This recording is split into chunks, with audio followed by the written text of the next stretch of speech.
Good evening, ladies and gentlemen, and a warm welcome back to the 2022 Engen Pitch and Polish competition from me, Rems Mabote.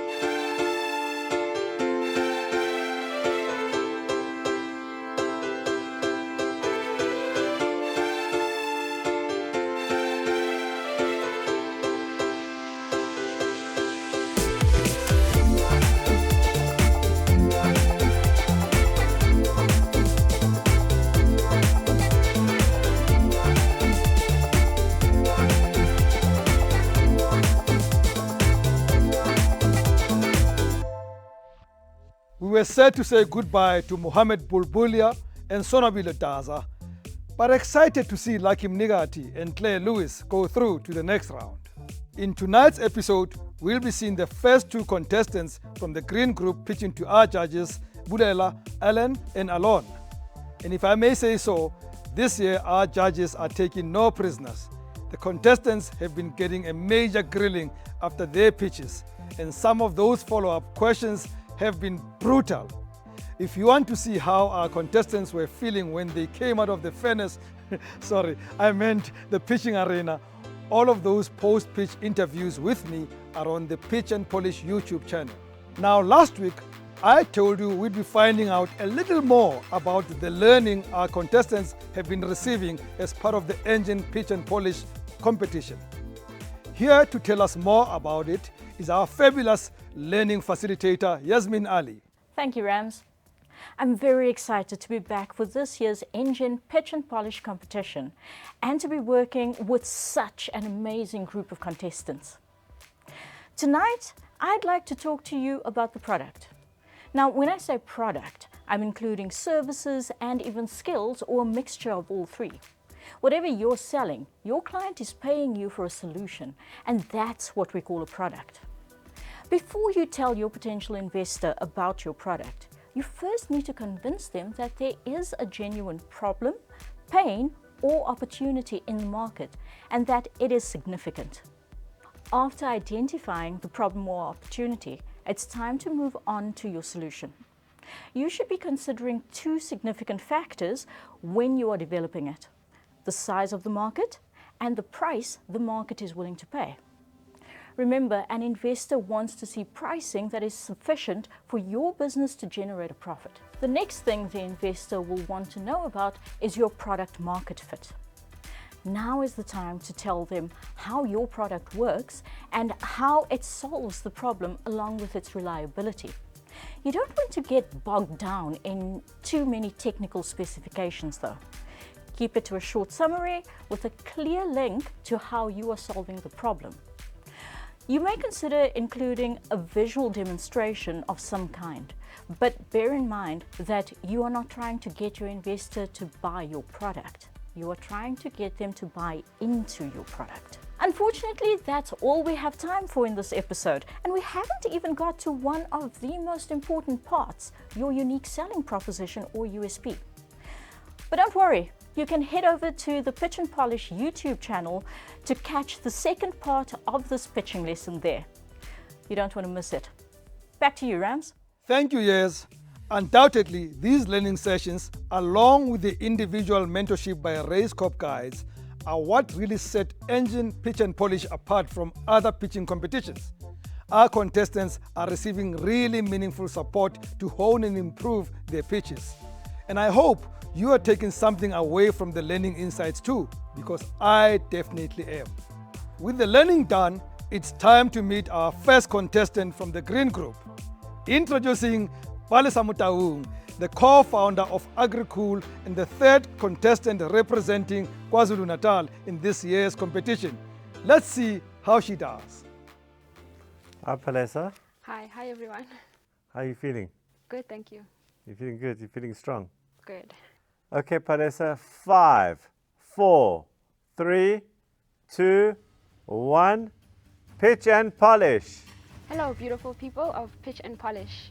My name is Palesa, and I am a co-founder at Africa's coolest startup, agricool. Geez, food is getting so expensive. Have you guys noticed? According to African Renewal, poor households are spending up to 50% of their income buying food. citing rising fuel prices as well as the cost of processing. Africa's agri-value chains are inefficient. There's too many intermediaries and key players are operating in silos. For Dion, a senior buyer at Boxer, he has to speak to 2 or 3 people before speaking directly to the farmer. Farmers also struggle to source affordable transportation. Agricool solves this problem by connecting farmers, buyers, and transporters of agri-products to a fair and reliable market. We work with all types of farmers, from small to medium to large-scale farmers. We are also re-engineering agri-logistics so that we can decrease the cost of producing food. Did I mention how awesome we are? In the first quarter of 2022, we transacted goods worth 3 million rand. Our buyers have told us that they are spending 160 million rand collectively a month buying fresh produce. To better service that demand, of which we are only servicing 1% currently, we need to onboard more farmers. Thank you for having me, Pitch and Polish. Sure, very cool. Speaking about cool, Very refreshing. It sounds like you are really closing a gap. Who would you say are your competitors and what makes you and your product stand out? Okay, so there's a company called Hello Choice. They're also based in Maritzburg.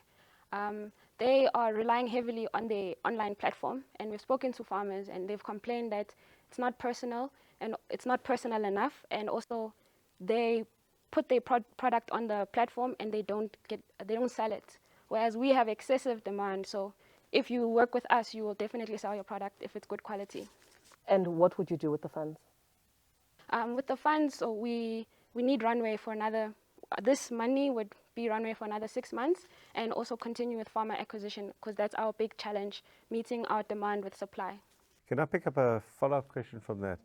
What happens after 6 months? Okay, so our projections show that when we reach 3 million, we can break even. And we're moving But quite you just fast. said you were doing 3 million. No, 3 million per month. We did 3 million in the first quarter of 2022. Yes. Yes. Okay, Alan? Yeah, so I was also thinking the same thing. So 3 million per month is your break even. Yes. Okay, so maybe going back to the question Bleda asked with respect to what makes you different. So I've picked up that your main competitor is mainly online. How do you guys, what is your sort of model to engage customers? Okay, so it's primarily on WhatsApp. And the reason even though we're also trying to build some tech to automate our processes, when we interview buyers and farmers and everyone involved in the value chain, they like WhatsApp. They don't want to move from WhatsApp to another platform. So we're going to try to build around that, but that's how we communicate. We receive orders on WhatsApp. We place orders on WhatsApp. We communicate with transporters on WhatsApp. Is this national, or are you specifically, zoning in on a particular part of South Africa? So our footprint right now is in KZN, but we've spoken to some of our big retailers like ShopRite. They say in about 2 years, if we can prove ourselves, we can start supplying the DCs in the rest of the country. How do you get scale? So how do people become aware of you? Just keen to understand how you're going to grow this business. Okay, so one part of scaling is more farmers, and we need to find more farmers in other provinces because there's seasonality constraints in our province right now. So that's part one. Then, as I've said, we've started speaking to buyers so that we can start. We actually even already have one packaging partner that wants us to supply in Joburg. So we're just strengthening current relationships with buyers, then finding more farmers across the country. How big is your team? We have 6 people, 4 in the office and 2 in the field. And just talking about scale, just picking up from Alan's question around scale, how do you scale? I can get 3 times bigger, Yes. but 30 times bigger, WhatsApp, what IP do you have in place right now in terms of software that will allow you to scale? Okay, so as I mentioned before, we're going to build a platform, but based on WhatsApp. Probably taking information from WhatsApp and just organizing it for us every day. And in terms of how we scale with just our current team, we want to have field agents in. So 1 or 2 field agents that are going to do quality assurance and onboard farmers in different provinces.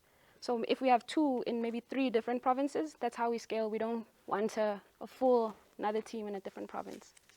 There are a lot of pieces of software that do the mediation between farmer and market. That's been around for many, many years. I heard the logistics part in there, the third piece. Yes. So how are you closing that circle? And while you're answering that, how do you know from a supplier point of view, you spoke about quality, who's determining quality, you or the buyer? So at the end of the day, it's the buyer, but the buyer teaches us what they like. So we have very different customer segments that we service. At some point, we were servicing informal traders, and now we're doing DCs and pack houses. They will give us specs, and when a farmer is cutting that day, we have to check that they meet because these DCs will reject if it doesn't meet the criteria. So we are trained to do that. We have skill and qualifications in agriculture. Great. Palestine, that was great. You may leave. Thank you so much. All right. I'm impressed. Very, very impressed.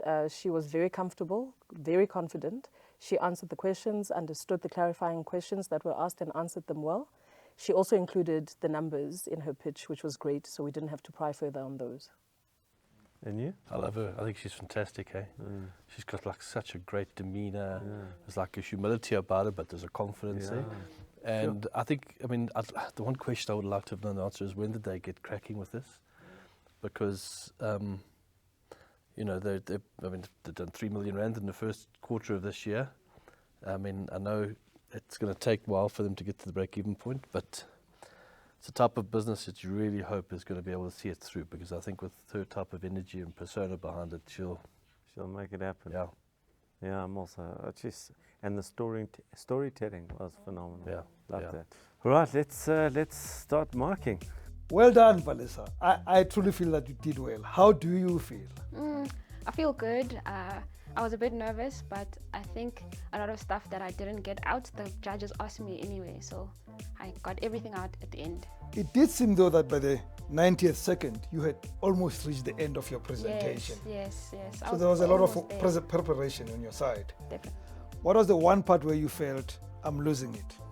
There was a time I was running out of breath. I was very nervous, but I think I recovered. Where do you think, on a scale of 1 to 10, your chances are to make the next round? 10 is make it. 7. 7? Yes. Well, that's great. Yes. So it means that you feel that you've done very well. Yes, I do. Well, then you did well. Yes. Congratulations. Thank you. All the best for the next round. I'll see If you get next there. round. Before we meet contestant number 2 from the green group, let's pause for a moment so we can give away another take-a-lot voucher worth 5,000 rand. I'm sure all of you want to get your hands on it, but were you listening closely to Palesa's pitch? I hope so, because here is tonight's question. What is the rand value of the goods transacted by agricool in the first quarter of 2022? What is the rand value of the goods transacted by agricool in the first quarter of 2022? Make sure you get to the Pitch and Polish Facebook page before midnight tonight to post your answer. The correct answers will go into a random draw, and the winner's name will be posted on our Facebook page tomorrow before 5 o'clock. Let me introduce you to our second contestant from the green group, Tabiso, the owner of Start Media based in Gauteng. Let's see how he fares in front of our judges. Hello, judges. Hi, Tabiso. How are you feeling? I'm feeling good.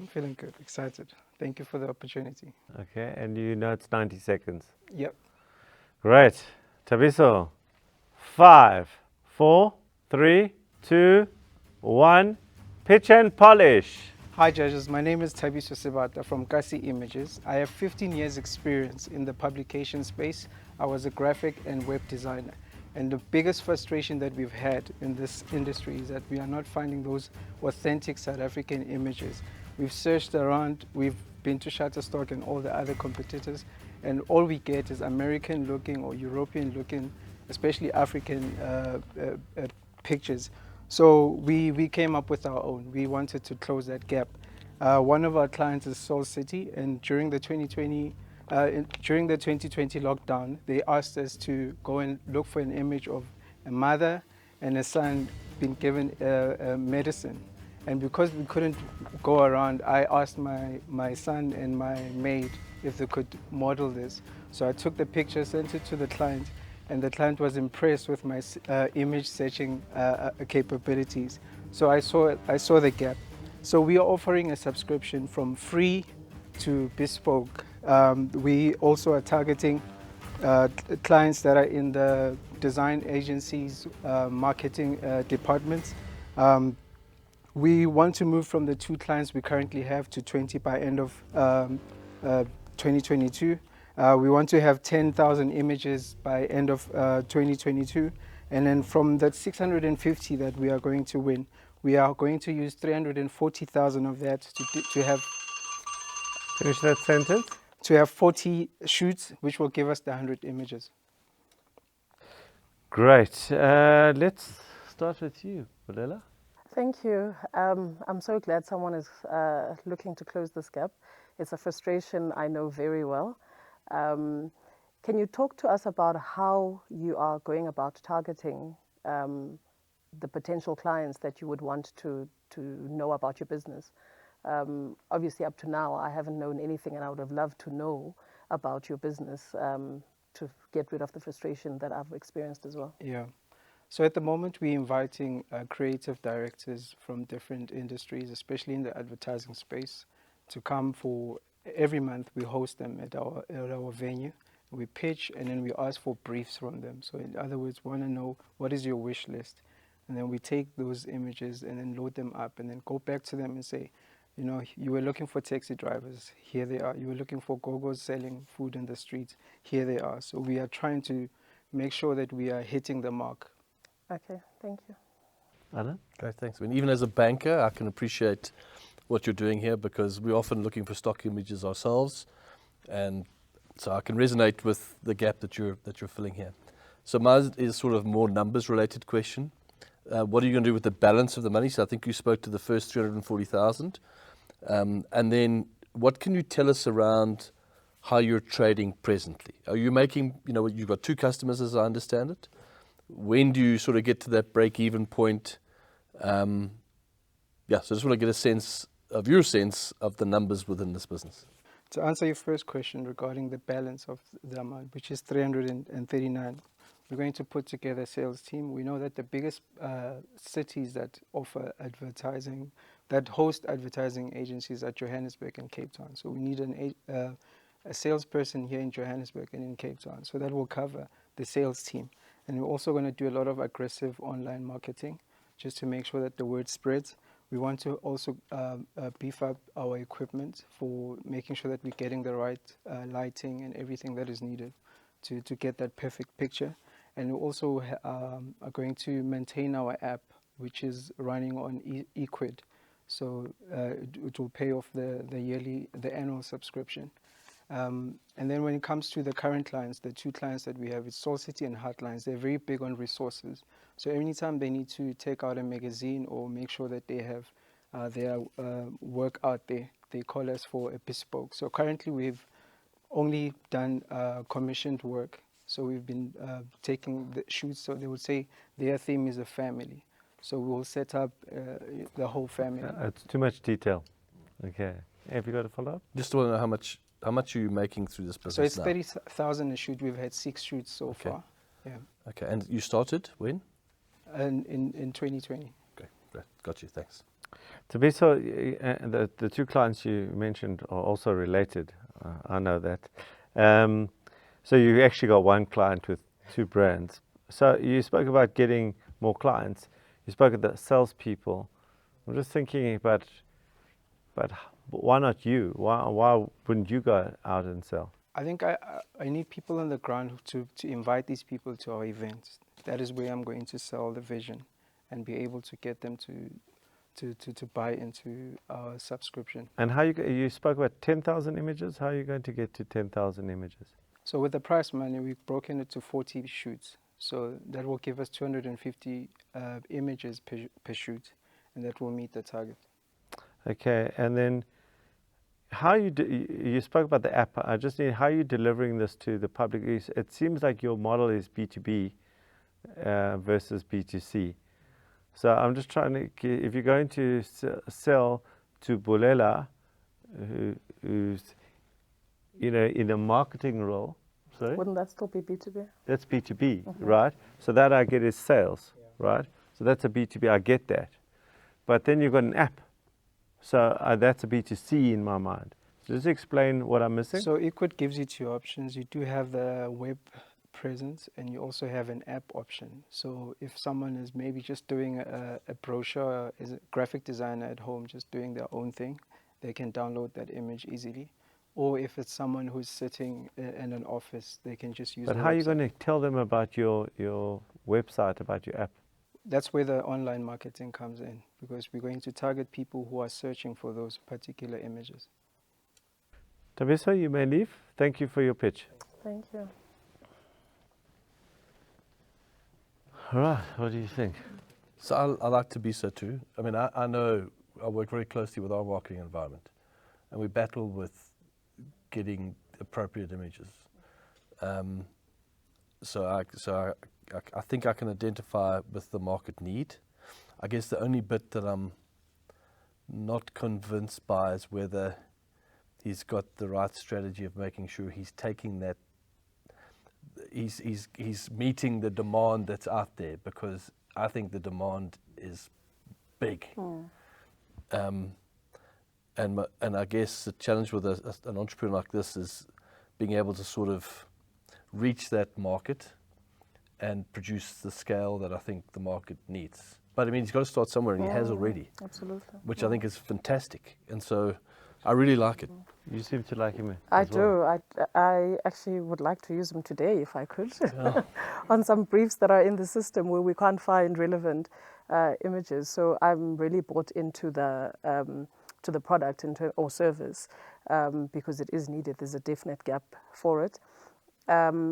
I would like to see him again, because I'd like to understand exactly, to your point, what the thinking is around scalability, but also in terms of what he could walk away from in a program like this, because we do need the service. So it's how does he get set up and take advantage of what this program offers? Exposure is a big thing for a guy like this. Yeah, excuse the pun. Exactly. Yeah, you know, I started off very, very positive. I didn't end off so positive. Because, you know, when you think about 6 shoots, right, that's it, one client really. You split them, but it's one client, 6 shoots. What makes him different from any other photographer can go and do that now? So I don't see a moat around this business. I don't see a head start where there's a website with thousands of photos on already. So, you know, and then how does he scale? And he hasn't thought of the B2B in properly. B2C, in my you opinion. mean? Well, and the B2C. He hasn't thought of them both. And why I say that is because on the B2B, if I as an entrepreneur, I'd be knocking on your door. I'd be going to every head of marketing, because if there's a gap there, I'd be doing that. And for me, a big dissuasion for me, negative from my perspective, is that he doesn't want to do it. I'll get a sales team. You know, I'll get somebody else to do it, not me. At the beginning of any entrepreneurial journey, it's you that needs to knock. You need to understand exactly the nuances that the clients are looking for, so that you're better prepared as an entrepreneur. That's my view. So I started off very strong. I ended off not so strong. I hear that, Elon, but I think, you know, you asked the question around why not go sell yourself. He's answered it in that he would like people to be brought so that he can then pitch. And if that's where his strength lies, I think that's smart in a sense as well. I also think his approach to start with the creative side is also smart, because by the time I see, as a marketing person, see the product, that those models have been chosen and selected, those images have already been sourced. I only get involved at the point where I'm not happy with how that lines up with my brand. So I think the first step would be to target the creatives before they come to me, because I wouldn't get involved until much later on anyway, from a brand perspective. I think in future, he definitely would need to have some way of marketing his product, so that when the agency, for example, says, no, we can't find, I'm already saying, well, have you tried this guy? Because I know about him. But what makes, in your opinion, right, There's a lot of great photographers out there, right? And a lot of great black photographers out there who come from a context where they can pick up all these nuances that you're looking for in branding. So what makes him different? What makes him different for me is that he's offering a service where he's already got a library of possible images to choose from. Because if I've got a shoot today for something in 6 weeks' time, I don't have time to set up a shoot and get a photographer to pick up those nuances. I want to be able to choose from stock images that make sense for the storyline that we're going for. That's the difference for me. It's not that we would commission a shoot every time, but it's that he's now building a library so that we don't go to stock images and use American looking, which is what we do now. But to his point, and I don't want to box with my fellow judge here, but he's only had 6 shoots, which is not a big volume of photos. And if somebody's been out there for 10 years, and I know that in Race Corp we've had a photographer here who's been taking local photographs for more than 10 years, okay, but has just done, corporate. That's the difference. But once that guy sees it, then what's the difference? I think the one thing for me, Alon, is that I think he relates to the problem statement that agencies find themselves in, and that customer of agencies find themselves in getting stuff that represents them the way they want to be represented. So I gathered from what he said that he's been in the industry. He related to this gap that exists. So when he's engaging with an agency, he can relate. He's not just a photographer. That's my understanding of him. So yes, he can take images, but he can relate to the challenge that he's trying to fulfill on behalf of the agency or the end user of the client. And I think that's part of what makes him distinct, because I don't think photographers per se have that context that I think he has. Absolutely. All right. It's nice to have a little bit of a argy-bargy today. Let's go, Mark. Tabs, Yes, Mr. how Rams. do you genuinely feel about this moment that just happened? Sure. It was really nerve-wracking. I think when I got in there, I was just worried about a lot of things. But as soon as you start speaking, because this is your passion and your business and your heart, it's something that you've always been doing, it just came out, I'm not happy that I couldn't meet the time, but I'm glad that the crucial parts were spoken. Did you think that the judges heard you? I feel like they did, because a lot of the questions, they're really good in terms of what our business is about. So it feels like they understand the business, yeah. What is the one thing that you would do better if they asked you to come back right now? I think I will try and polish it again, since this is pitch and polish. I really need to fix a few things. There were a few grumblings, especially at the beginning, yeah. Well, I hope they call you back for 2 minutes this time and then you do it. For sure. All the best, my brother. I look forward to it. Thanks a lot, Congratulations. Mr. Rams. Bulela was quite excited about Tabiso's offering, wasn't she? I also like his offering, but I wish he was as attention-grabbing in his dress sense. T-shirts aside, it looks to me like the greens are shaping to be just as strong as the reds. Well, ladies and gentlemen, that's a wrap for tonight. Make sure you join me again next Tuesday night at 7 o'clock to see the last 2 pitches from the green group and to find out which of the 4 contestants will make it through to the second round. To add to the excitement, we'll also be meeting up with last year's second runner-up, Oma Tema of Plus Fab, to see what she's been up to. Don't miss it. From me, Rems Mabote, good night and God bless.